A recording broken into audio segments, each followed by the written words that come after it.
wasting time in unemployment lines, sitting around waiting for a promotion. Finally the tables are starting to turn, talking about a revolution. Hold on, thank you all.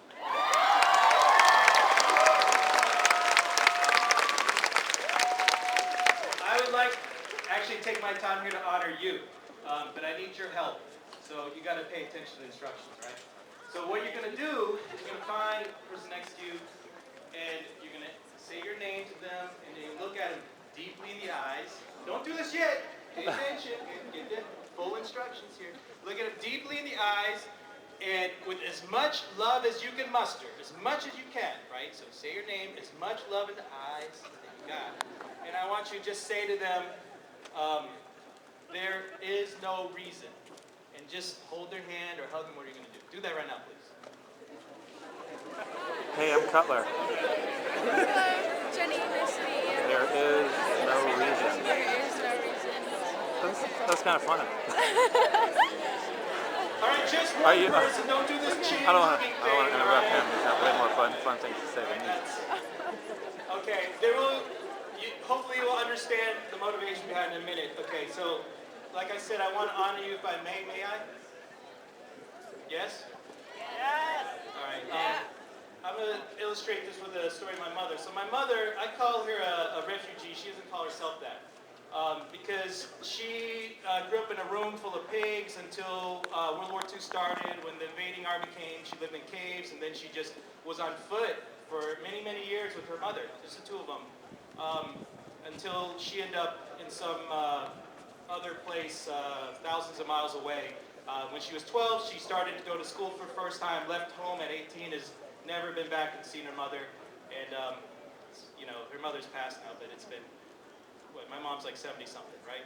So, my mother never said to me, though, once, that, Wayne, I can't feed you today because of capitalism, sexism, and racism.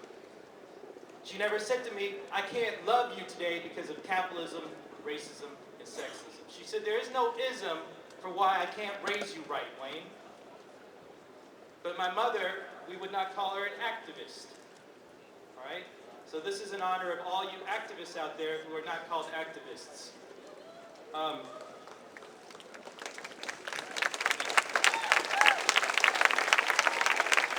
only have one page of handwritten notes here. This is my weapon for today.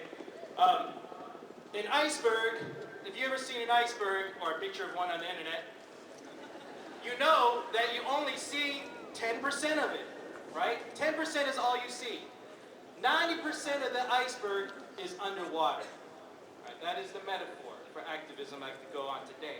So this is huge. Look at this. We look big, and we looked bigger earlier. But this is just the surface. 90% of the organizing is deeper than this, right? So be careful. Don't really hit the masses underneath this, right? So I want to talk about that deep organizing for a moment as an honor to you. Deep organizing. That is the stuff that happens below the surface. It doesn't happen because we're mobilizing today or we wear t-shirts and things like that. It is that kitchen table organizing. That organizing happens in front of your TV sets, wherever, in the coffee shop, at the pub.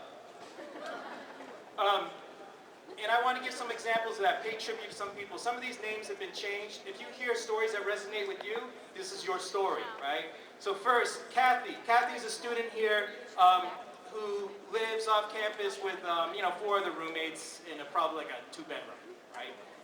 And since this business with that happened the last few weeks with racial terror went down, Kathy has to go home every day to her roommates and say, and be confronted by them because they don't think it's a big deal. They don't think that black people on this campus are just trying to get attention. And when Kathy brings up the issues, they say, you're the racist. You're the racist because we're race-neutral people and you're bringing race into our living room. Kathy has to go home every day to that. That is deep organizing. All right? Eddie. Eddie's a young man from a privileged, wealthy suburb. Went to a very nice school. Walked down here to another school very local to here. I'm not going to name which one. And said, I'm really interested in in understanding how oppression works, particularly around its relationship to communities of privilege. And the principals threw him out saying, you're too political, you're too biased, right? And so now he's working in San Isidro, right, with young kids who cross the border every day to go to high school. That's deep organizing.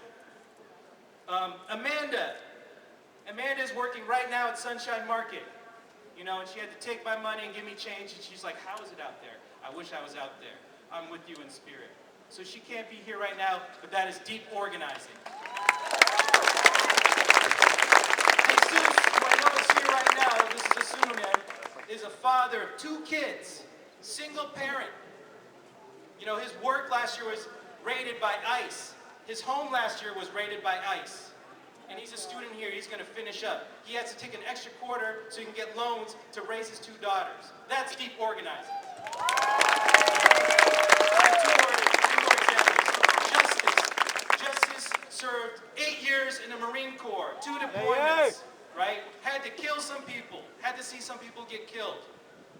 If he hadn't gone to the Marine Corps, he would have for sure been locked down, right? Because that was the path, that was the life he was living. He brought a pistol to school once, right? And he's finishing that up, and now he's chairing the Veteran Student Association here. They see this as an act, they see these acts as racial terror. They see the inequality here. They are a diverse group of people. The one thing they share in common, all these veterans, is that they're poor, right? That's deep organizing. Jasmine, who graduated from here, you know, she used to work the kitchens. You know, I'd come and order my food at OVT, and she'd have to serve it to me, right? Some of her family, or people as close to her family, sweep the floors here. She knows their names. That's deep organizing. Angie, who teaches with me, this is the second time we've taught together, is a graduate student here, has never been funded. You know, we're talking 6, 7 years PhD, never had a single fellowship from this university, but will persist and still stands beside me and teaches, even though she's broke as hell. And she's here today. That's deep organizing. All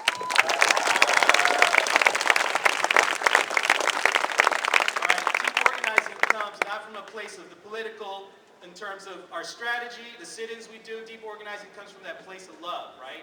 That place that says, there's no reason I can't love you. Do you understand what I'm saying? There's no reason I can't love you. We were just up at Berkeley. We saw all these campuses from all around the states and all around California, and people could not understand how this went down at UC San Diego. The most apathetic campus in all of California, they said. How did this go down? They couldn't see this coming, but we did. We did because I can look in your eyes, and I believe I see love. I have love for you. I love you back. All right, so the last time I asked you to do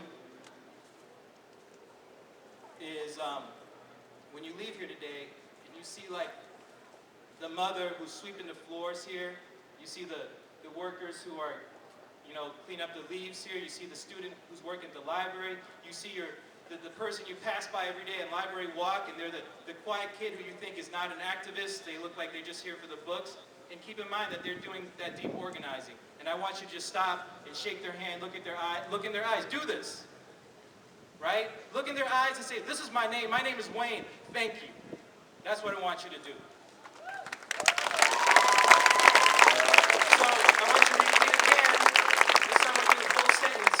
I want you to look into somebody's eyes right now, hug them, kiss them, what do you got to do, and say, there is no reason for which I cannot love you.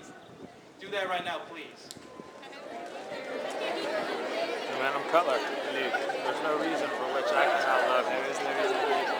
And everybody else out here too. You get one single hug for us all. You mentioned that these were all fake people. It really isn't Amanda. So I'm glad to know I'm not the only person thinking about making sure That they might be thinking. Oh, but yeah, like Okay, so, look y'all, thank you for playing along. I mean what I say, and I always say, people ask me, why do I show up at the stage or in front of my classroom? I'm shy as hell, right? I am deathly afraid to be up here right now. I come here because I want to look in the eyes of my heroes. I come here because I know in this crowd is the person, the people, the groups who are really going to change this world. The next Malcolm, the next Rosa, the next, the next Leslie, The next Bright, the next Fanon, they're all here. Thank you so much. There's no reason.